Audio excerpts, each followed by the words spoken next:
بسم الله الرحمن الرحيم அளவற்ற அருளாளனும் நிகரற்ற அன்புடையோனுமாகிய அல்லாஹுவின் பெயரால்.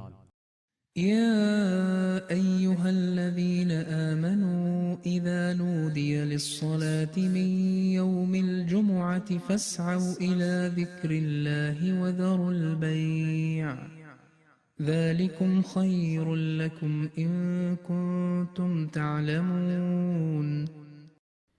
நம்பிக்கை கொண்டோரே, வெள்ளிக்கிழமை தொழுகைக்காக அழைக்கப்பட்டால் அல்லாஹுவை நினைப்பதற்கு விரையுங்கள், வியாபாரத்தை விட்டுவிடுங்கள். நீங்கள் அறிந்தால் இதுவே உங்களுக்கு நல்லது. فإذا قضيت الصلاة فانتشروا في الأرض وابتغوا من فضل الله واذكروا الله كثيرا لعلكم تفلحون.